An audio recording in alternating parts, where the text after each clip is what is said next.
Yesterday, I watched Back to the Beginning, the final concert of Ozzy Osbourne and Black Sabbath, and I'm going to tell you about it. So, the concert, we bought a live stream ticket for. We couldn't get to the concert in Birmingham, England, or Birmingham, as they say it, to watch it, because tickets sold out within 16 minutes. And, well, we didn't try, but I wished I was there. It was technically an 8-hour concert, but it was advertised as a 7-hour concert. It started out with Mastodon, a metal band, and then it went over to Rival Sons, a newer band, then band after band after band, and other bands at the concert included Anthrax, Pantera, who I saw recently with Metallica in Atlanta, Georgia. Steven Tyler was there. Metallica, Guns N' Roses. Did I already say Slayer? I'm not sure. A bunch of other bands were there, like Tool was there at the concert performing. Jason Momoa, the host, got into the mosh pit while Pantera was performing.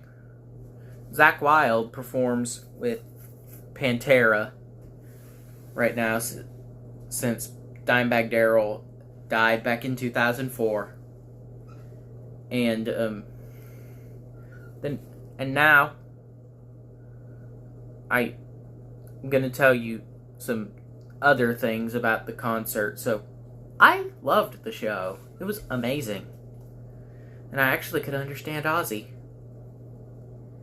It was an amazing show. It was worth 8 hours. And we started watching the concert at our house, and then we went to swim. Then we went to a 4th of July party and watched it. So we went everywhere yesterday watching it. Now I am going to tell you a little bit of Black Sabbath history, and then we're going to go over to Ozzy history. So their original name, Black Sabbath's original name, was the Polka Tulk Blues Band. Then they changed their name to Earth, and then to Black Sabbath after Geezer Butler saw. Now correct me on this if I'm wrong. After the movie Black Sabbath from 1963, a horror movie, I believe. I didn't mean to say Geezer Butler. And their debut album, Black Sabbath, was recorded in one day.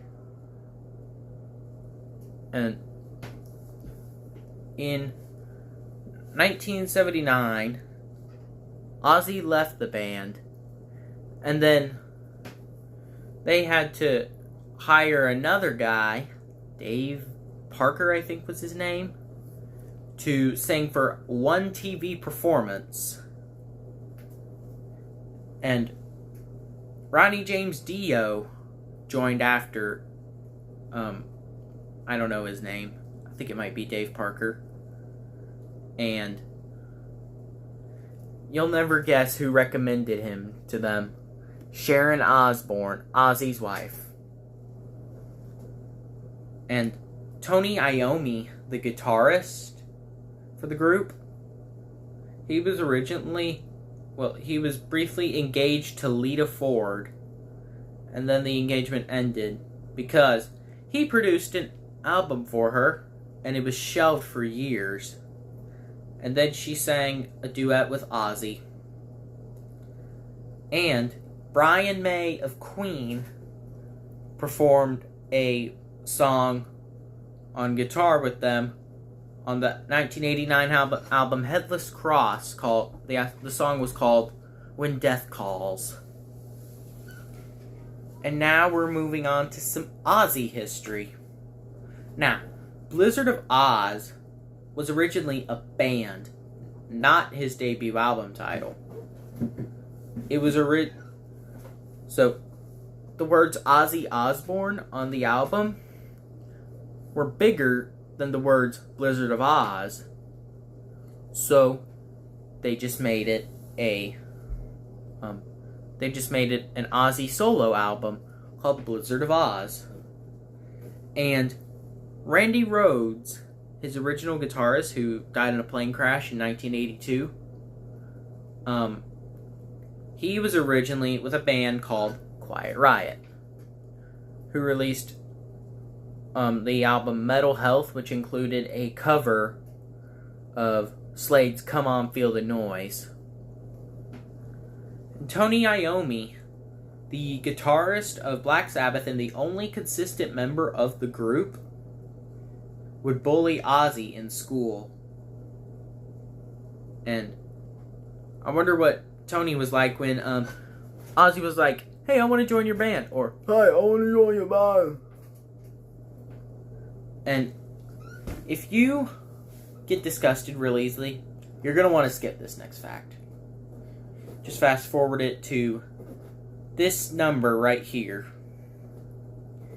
Ozzy Osbourne was in Texas one time and peed on the Alamo Cenotaph, which was a statue by the Alamo to commemorate the 189, I believe, people that died during the battle at the Alamo.